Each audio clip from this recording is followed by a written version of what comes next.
Welcome to the Anxiety Ridden Moms Club, the podcast where two moms, each with her own unique style, come together to navigate the wild ride of motherhood, careers, and anxiety. I'm Kylie. And I'm Gina. There was a time when Kylie and I were direct competitors in corporate America and had different perspectives on growing our careers while managing life and all the things that come with it.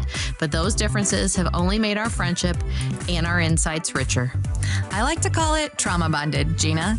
What started out as a difference of opinions evolved into a genuine connection. Our journey from varied viewpoints to a supportive friendship has taught us that every approach has its own strength. Now, as co-hosts and best friends, we blend generations of wisdom with fresh, modern ideas to explore the challenges, joys, and yes, even the anxieties of being career moms.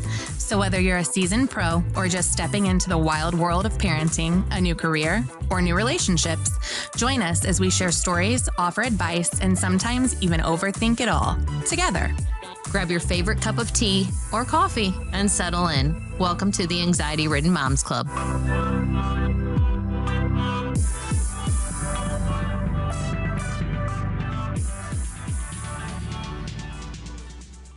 Welcome back to the Anxiety Ridden Moms Club, the place for moms who are out here just trying to survive motherhood with a sense of humor and maybe, just maybe, a little bit of sanity. And today we are diving into the world of preteens and teenagers, otherwise known as the years of eye rolls, mysterious smells, and those moments where you ask yourself, is this my sweet baby or a full-blown adult with an attitude? Oh, Lord, here we go. If you've got one foot in the still my little kid world and the other in, oh my God, they're going to drive a car soon, this one is for you. Okay, first of all, let's just admit it. Preteens and teens are a different species. One day they want to cuddle. The next day they won't even look at them in the parking lot, school parking lot. Yes, my kid went from "Mommy, will you sit with me?" to "Can you not exist in this room right now?" in about 3 seconds flat. And then you're sitting there like, do I ground them, hug them, hire a therapist? Maybe all three. Real talk, though. Our anxiety as moms kicks into high gear in these years because the stakes feel higher, right? Friends, phones, school pressure, social media, it's a lot. Yes. And they're feeling it too. Even if they don't show it, they're processing so much. Sometimes the sass is really them just saying, I don't know what to do with these feelings. And as moms, we're in the background whispering to ourselves, please let me be enough. Please let me not mess this up. I know. I just want to grow humans that are not assholes. And they're kind and respectful and they work hard and they have integrity. And I am just so scared that I'm going to screw it up. So anyway, let's lighten this up because we've got some hilarious stories from the trenches. I'll go first. My preteen, which you all are very familiar with, my Nora girl, informed me the other day that I am cringe. And it was in regards to, Gina and I neither are fabulous with social media and our social media presence. And so the number one way, obviously, to grow your podcast and your listeners is through social media and platforms. And I have no idea what I'm doing. And Nora can create content way better than I can. And yeah, she said I was cringe and it kind of hurt my feelings. So that's okay. My teenager, Kylie, she told me that I really don't know what I'm doing. And it doesn't even sound like anything like me because I'm just screaming at her all the time, which is so not true. If you were at my house, and believe me, I verified this with some of her friends. Do you think I scream or anything? They're like, you don't hardly say anything. I've never heard you raise your voice. But, sometimes they just maybe need to hear the voice that's the truth on this side of the microphone. For sure. Well, yeah, I'm a screamer. It's how I express myself, I guess. Oh, I can get to be yelling, but I try not to go there. It takes a lot to get me there. And then I just, when I go, I go. So I'm working on that, but that would be more, I think, and probably our listeners would think I would be more the yeller and the screamer than you for sure. But Kylie says she knows. So who knows? She's not telling the truth. And can we talk about the food intake? Like, why do they eat like bears. You buy groceries on Monday and by Wednesday, it looks like you've got an empty pantry. I promise you, if we were to go upstairs right now, it looks like I have never bought a grocery in my freaking life. I don't understand it. And my boyfriend, who we refer to also as the sound guy, he's a freaking gorilla too. Like, okay, for example, a few days ago, I bought a 24 pack of Diet Coke. I am a Diet Coke girl through and through. Love me some Diet Coke and Coke. Gone. I'm like, how many sodas? Like I'm going to have to start buying putting this shit behind a padlock because these people, I bought like a 12 pack of Nutty.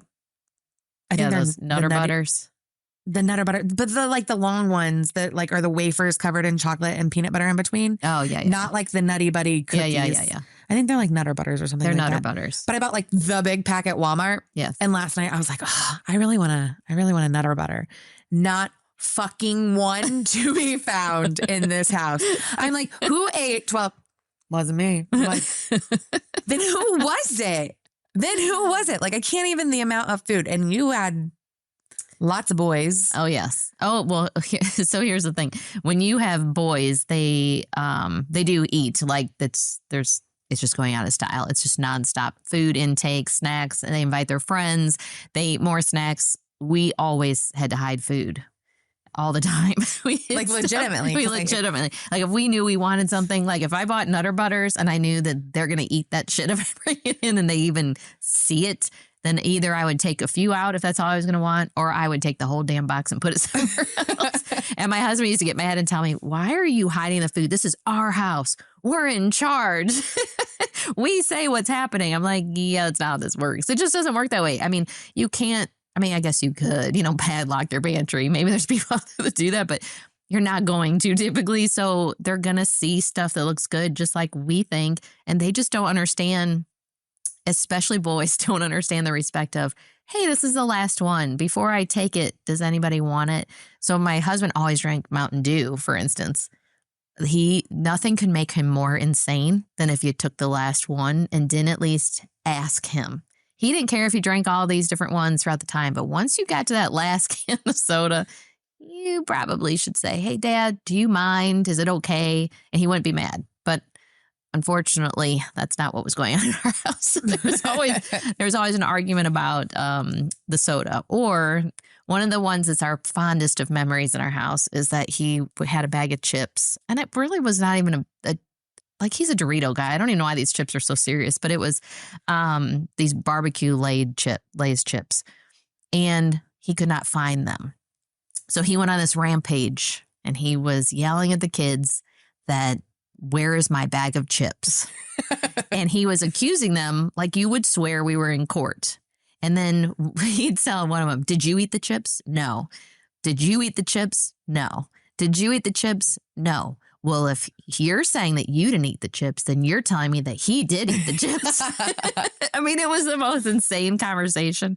These kids were either all the different personalities. So you have one, of course, getting angry. You got another one just shaking his head, frustrated. And the next one's going to be in tears.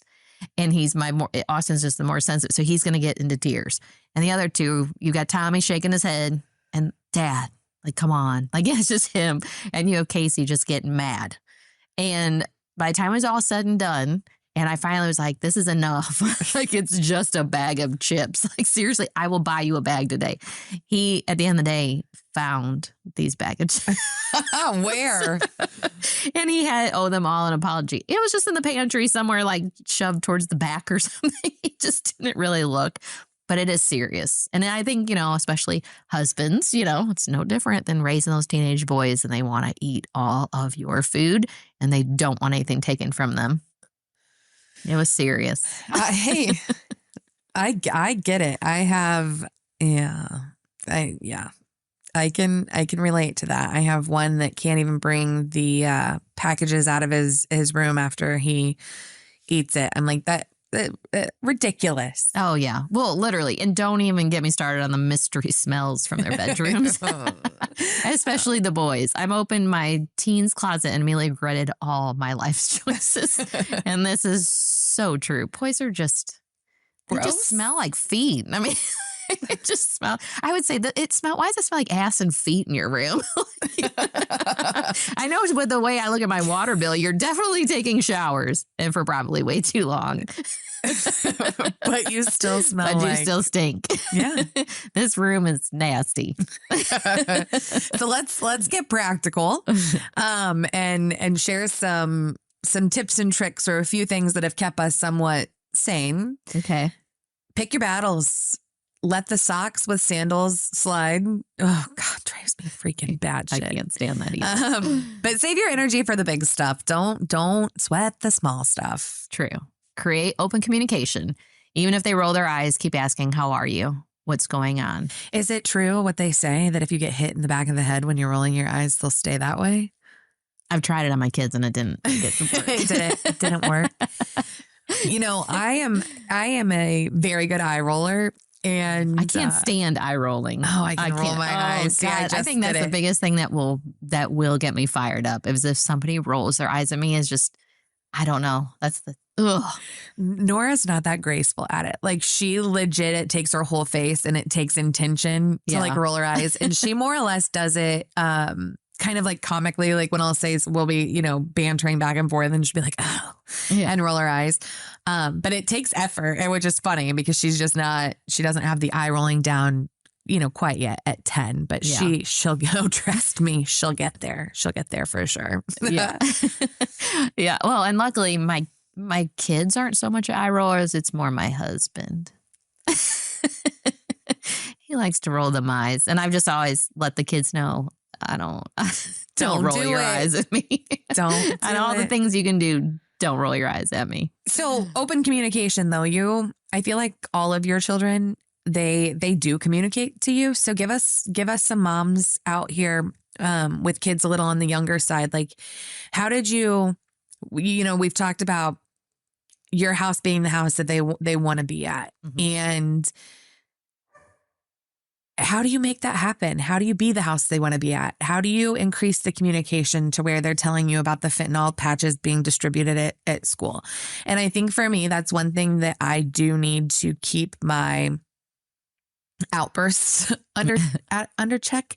And I think it comes from anxiety. It's from a place where, you know, if we're sitting, you know, I know that we've got several episodes to record and we're on a time crunch and all of those things. And the kids want this and the kids want that, or work is hectic that day. And it's all kind of coming at me at once. I feel like that's when my anxiety rears its ugly head and I just freaking like snap and black out and scream. And I have to get better at that. I have to get that in check because I never, ever, ever want my kids to be fearful of telling me something because of my reaction. And I know I have to get that in check, but let's talk about that a little bit. Like any tips and tricks for me to get them to want to communicate with me?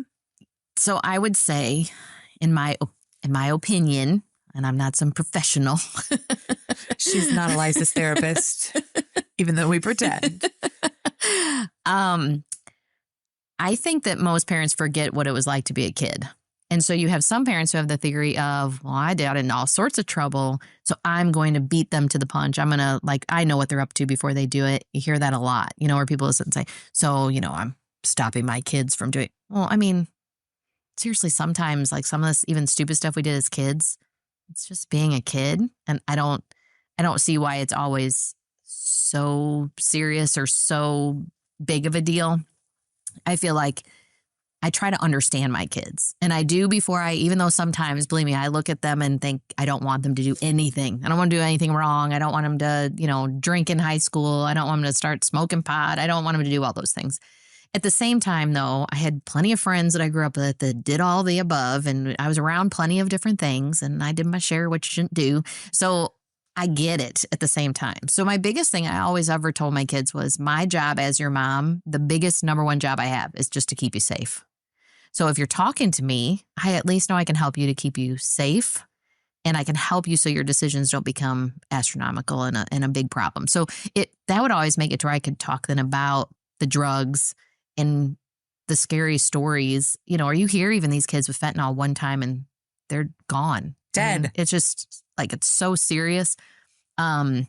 And now I think because even on Netflix, there's so many good shows even that like have shown some of these stories that really show you what happened. And a lot of it is kind of just normal stuff you're doing as a kid. And next thing you know, something tragic happens. So we would just talk about all that kind of stuff. But I think because I always let them know when they would tell me, hey, I want to do these things, I didn't immediately say, well, you can't. That's not going to happen. I mean, even TPing. Now, when I was a kid, you went out and you TP'd. Nobody really got in trouble. You know what I mean? You really did. Nobody had the you didn't have police really coming and you just didn't get in trouble. We'd have gangs of us going out there and then you'd take the tampons and stick them in red dye, and throw them all over their yard. I mean, I sticked pads all over a guy's truck one time. Right. That made me mad.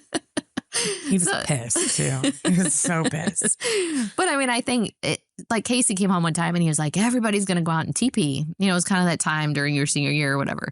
And I told him, I said, I'm not going to tell you that you can't do it, but I am going to tell you that it truly is. People are calling police on kids. And there has been a lot of things that people have damaged more property. I feel like when we were younger, we didn't ruin people's property. I TP'd one time on Halloween and we felt so bad we went and picked it up. Yeah. That's the thing. So there was that. I just don't think that everybody was really out to destroy anybody's stuff. The school has sent out many emails in regards to that anyways and over the last prior years. Really? Yes. So it's a problem. It's a problem.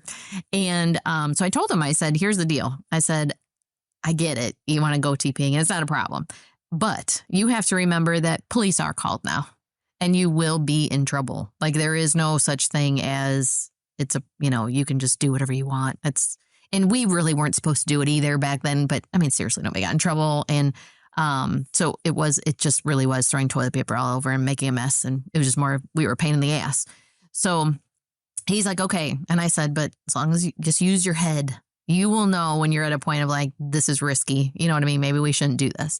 And we talked about obviously, and if you're with kids that are doing something destructive, hello, don't do that.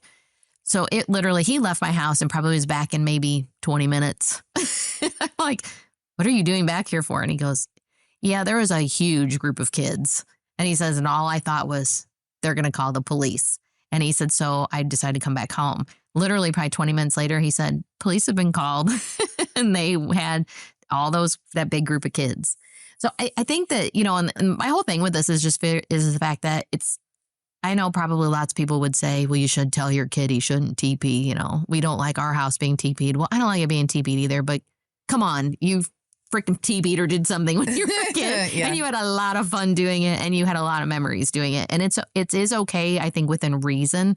And you have to teach your kids what that is on everything. And when there is revenge TP, you will be the one swinging from the trees picking it up because there will be revenge TP. Yes. But everything, like I said, I TP'd one time and felt bad and picked it up. And I think it's just because we did it to these old people because I don't freaking know. I don't remember our reasoning back then, but egging, that's a big thing too. Yes. And that, I mean, it ruins paint on cars and it ruins, so everything has just escalated. And I don't want to be like that, to be well, back in the day, but it's true. It's so bad. Well, actually my daughter had a friend over one night and they got a call from these girls and these girls were going to come by our house and were going to egg the house, stuff in our house. And they're like, oh my God, that can't happen. They were going to do anything they could to protect my house. So they ran outside. I did not hear any of this till the morning. They ran outside to see these girls out there. They ended up that the girls threw eggs at them. And so they had eggs on their shirt and all this mess. And so the next morning they're telling me about it. I'm like, why didn't you just come and tell us? We could have just walked outside. I mean, just our presence would have made them not do it anyways. And they're like, no, we didn't want to wake you. We don't want to get you guys mad that you had to be woke up. We were just going to protect this house with everything in us. And it was funny, but I was glad they did because I'm thinking, okay, eggs do, like you said, destroy paint. I mean, unless your parents want to pay for a new paint job on any of my vehicles or something to do with my house, you might want to put the eggs carton back into your refrigerator. Well, yeah. And we were paying $12 for 12 eggs. Right. So, yeah, I know. I get it. I get that they're, I always think of, I am a Reba McEntire fan. Shout out to the Queen. And, I can't always focus. So also shout out to the next season of The Voice, which is going to be the Queen Reba is back, and also Snoop Dogg, and that is my favorite. Oh, They're yeah. my favorite combination is Reba and Snoop. So everybody needs to tune in for that. And this is not a paid advertisement. But anyway, she has a song, and it talks about, you know, being drunk. I think it's like being drunk at a party and calling your mom, like, for a ride. And you want to be, it's such a balancing act, because you want to be supportive. You want to make sure that they call you. Yes. One, don't ever, you know, obviously drink and drive. Don't get in a car with somebody drinking and driving. So you want to make sure that you're the call that they make. But also, you can't condone underage drinking. So it's such a balancing act. And I look up to you for, you know, the openness that you have with your kids. You know, did they come to you and say, everybody's going to this party and they're going to get drunk in a cornfield? Yes. And what did you say? Well, so one time even, Casey was probably my best communicator. It's just kind of funny because he was the, you know, one I always tell you is pain in my rear end too, you know, love you to pieces, but still he would always cause a lot of trouble, but he was so good about communicating with me. And he's the one who even came home and said, okay, so there was a parents that allowed drinking at their home and pretty much had kids at their house every weekend. I'm not a fan of that because I do feel like I'm not above the law. So that's why I've never been one to be like, well, it's fine. I mean, yeah, I don't want you to drink, but as long as I'm monitoring you in my house, to me, that's just a personal thing for me. Some people feel it's better because you totally monitor the situation. So that's what that family had chosen. You're going to drink anyway, so why don't you go ahead and do it here when you're... Yes, but then they would have kids come over and take their keys and all that stuff, so they couldn't drive or bullshit. leave. You know, that's not me either, because this is never going to be good enough. No, this is going to get boring at some point. And when that some point happens, whether you have my keys or not, I remember sneaking out of my house and freaking stealing the cordless phone so we could just pull out to the edge of and be like, hey, I made it home. Right. I made it home to Kylie's house. Like, there was a party that got raided and I was on a road trip. Like, lucky me, parents, I wasn't arrested because I was with someone drinking and driving. Somebody had to return my house phone to me at school on Monday because we had it and they called home. So, like, we're all, it just doesn't work. I guess what I'm saying is, like, yeah, you can have a party here, but they're gonna get bored partying here at some point, or what, you know, like, no, we're not above the law, and they will break every rule. So, like, they need to know it's wrong, but we know it's available. Shame on the people who buy it for minors. Like, I really, truly, that's my problem. Like, that's why I've always told my kids, I'm not above the law. I just, that is where rules come into play, and that is called life, and you will always have them. And I just don't, I don't understand that theory, even though I know, honestly, there's more people that have that theory that they believe it's the way to be. But I think it encourages a lot of other bad behaviors. And like you said, it takes away, I guess, you know, I don't know. You get bored, like you said. Anything you do, eventually you're like, okay, this is boring. Let's do something else. But I think in some ways you also encourage that they're at home and they can control. They start figuring out they know how to manage their drinking, and they can't. They're kids. You can't. I mean, we're all dumb when we're that age, and you can't. And I'm completely against it. But it was a greatest experience for Casey because I told him at the end of the day, alcohol poisoning we talked about before he left, and so you have to be careful about drinking. You know, I didn't want everybody to say, you know, chug, chug, chug. And the next thing you know, he's, you know, sitting there throwing up and, you know, aspirating into his house. So I'm like, you have to realize that this is all real stuff and to be careful and whatever. And we had a good talk about it. And so he went. And we're like, and if you take even a sip, you're not allowed to get back in your car and drive anywhere anyways. So you're there for the night. Casey came home the next morning. And he said it was the worst thing he'd ever done. And I'm like, what do you mean it was the worst thing you ever did? Didn't you have a good time at all? And he's like, no. I go, well, did you get sick or something? Like, he's like, so we were playing like beer pong, but they were pouring it into like shots. And he's like, that stuff tastes horrible. He said that was the most disgusting thing. So he said he had like maybe 2 or 3 shots of beer, mind you. This isn't hard liquor or something. And he's like, I didn't want to keep drinking it, so he just stopped. And he's like, so the rest of the night he was stuck there because while he watched everybody be drunk and act like idiots, and it was the most miserable time ever.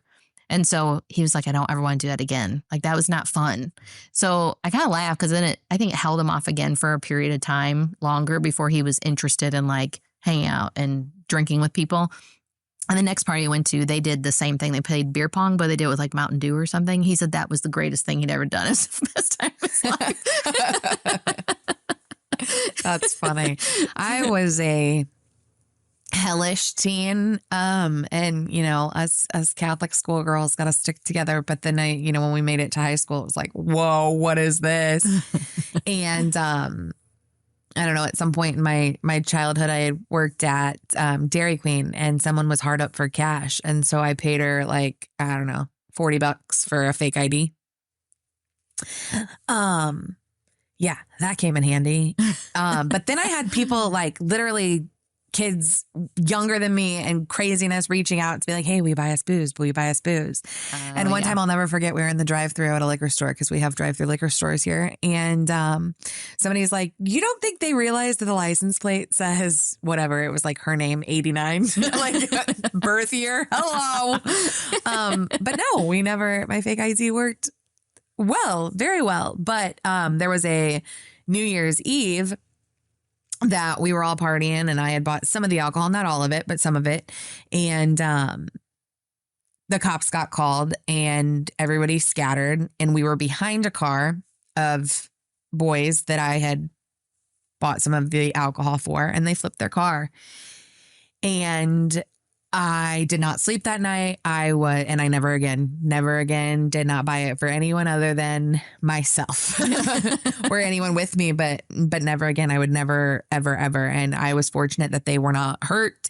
Nothing serious, happened I actually think they like ran from the cops and whatever, weren't even arrested. But I learned my lesson kind of the hard way that like, if something would have happened, and that's what I told everybody that would ask me after that. I'm like, nope, I did it for these couple of people. And if something would have happened to them, that would have been on me and I would have never forgiven myself. That would have haunted me for the rest of my life. So a lot of my lessons learned were the hard way. Yeah, for sure. And now I don't drink now. I mean, if we're on a boat and, the weather's right and we're like, I'm not sober necessarily, but like, I don't have alcohol in this house. I don't pick up a glass of wine. Like, I feel like I got that all out my teenage years. So I know it's not a thing for me now. Alcohol's not.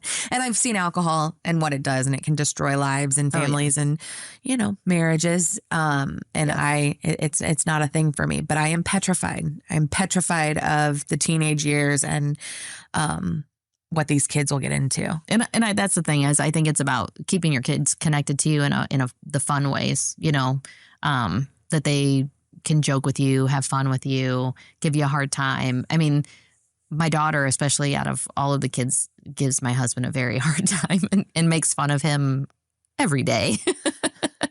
And he takes it very well from her. But there's always that banter and that funness. You know what I mean? I think it's important. Especially when the boys were young, we did family nights. So we always made sure we had Friday nights they could go spend the night or do anything they wanted with their friends. But Saturday nights, like even during the day, they could do what they wanted. But Saturday night, they had to be home. And then we watched whatever movie they wanted, or we made whatever favorite food they wanted, or, got ice cream. We just kind of made an evening of it where we would enjoy the evening, spending time together, laughing, joking, teasing each other, that kind of stuff. And that's cool. It also made our kids very close. And kids are kids. We all, they've had their arguments and, whatever. But at the same time, I can say like, it's pretty cool. Like even my boys this day tell each other they love each other all the time. If they're talking to them or they're doing something, they're leaving, they'll make sure to tell each other that they love each other. So I think those things even just helps.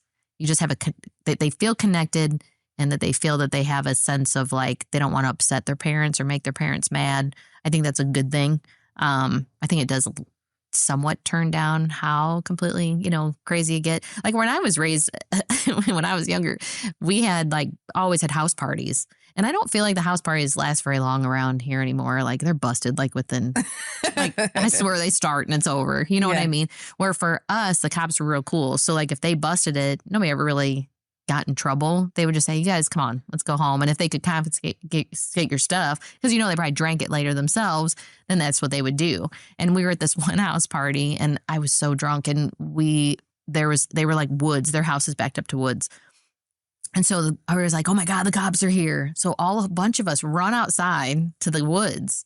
And then all of a sudden the cops are saying, if I find you in the woods, then we are going to arrest you. So then we're like, shit, we gotta get back in the house. I ended up cutting my foot. These people had barbed wire by some of their stuff, like by some of their trees. Oh my God, I gashed my foot so bad on the way in.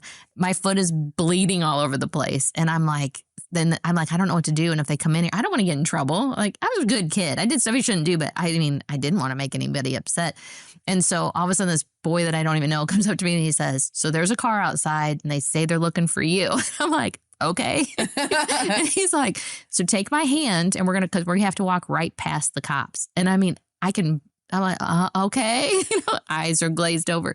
And he took my hand. We walked right by the cops. He got me in my friend's car and we took off and we left. I was like, okay. But the cops really just were there to bust the party up. It wasn't to do anything to anybody. And that's kind of how it always was. But we snuck out of houses all the time. We were out till all hours in the middle of the night, wandering the street, all the stuff you shouldn't be doing. But we didn't cause trouble or do anything. Like where I feel like now, I swear if there's kids on my street out in the middle of the night, they're trying to destroy somebody's property or like bust in windows. Like what just happened in the good old days? Just dress in black. Nobody sees you. Right.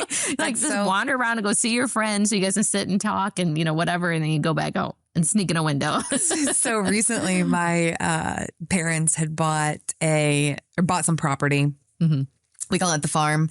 And the people they bought it through happened to have a son that was my age. And so, my dad was so very excited about this property. And I'm pretty sure there was a bidding war and it was this, and they, between, my family and a developer, and they went with, my family because they wanted it to be someone that they knew, like it wasn't about the money for them. It was about truly handing down where, whatever. And they're all excited and giving us a tour. I'm like, yeah. Been here, done that. Remember that time in high school when I burnt the back of my leg off, like the whole back of my leg? Yeah, it was here. It was here at this very farm. We were having a bonfire and they, for whatever reason, decided to light the whole fucking tree on fire. And someone was like standing on the end that wasn't lit and like rocking it back and forth. And one of the limbs that was burning literally landed on the back of my calf and gave me the worst degree burns you could even possibly imagine. And thank God someone was smart enough to take the bottle of vodka we were drinking and pour it on my leg, because it probably saved me from, flesh eating diseases or whatever the case may be. And I went home and got in bed. Right. After somebody poured it, and I showed my mom the next morning and she's like, what? Like it was so bad. But how interesting that my parents then later bought the property. I'm like, yeah, I'm very familiar with almost dying here once or twice. But yeah, we would just hang out in cornfields and right. And then that's the thing, you have to remember those days. And even though you can say, okay, well, that turned wrong. Well, then you just have to educate your kids about those things can happen.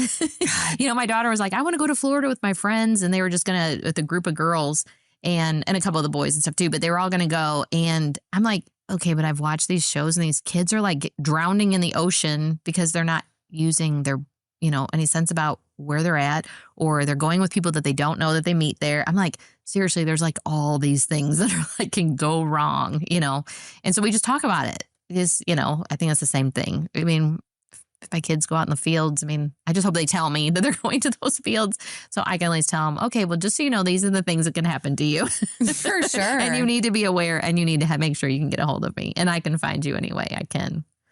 But the other thing is too, I think, is when you're raising teenagers, we have all these different things that can obviously bad influences, things that they want to do because it's fun. I'm scared. It's like, right. I'm scared to have teenagers. I don't want to. But it's like even, and I mentioned it even on the last episode, it's just like too, you and your kids are having health issues and stuff like that too that you got to worry about. There's just so many things, and your kids have to be talking to you about everything.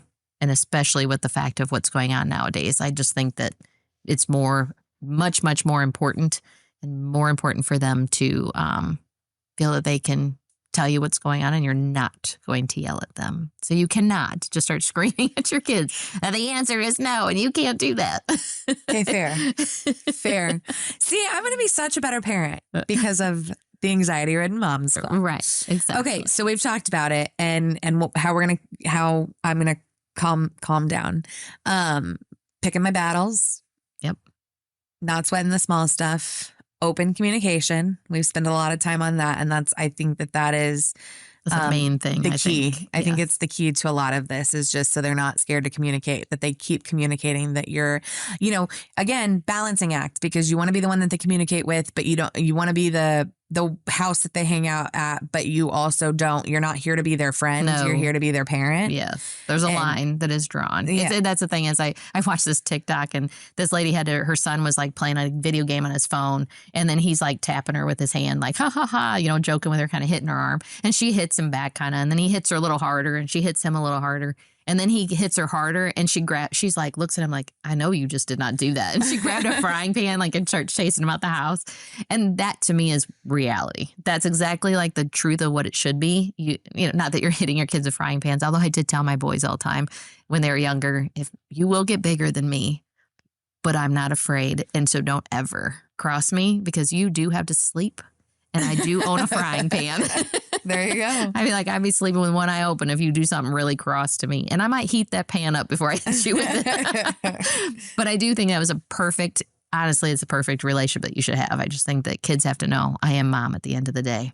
And so there is that line, just like when your kids move out, I get the line drawn for me. So when you move out of my house and you're paying your bills, I don't just get to go to your house and do anything I want. I don't just get to intervene in your relationship however I want. Same concept. We got to save that for a future episode, right? For sure.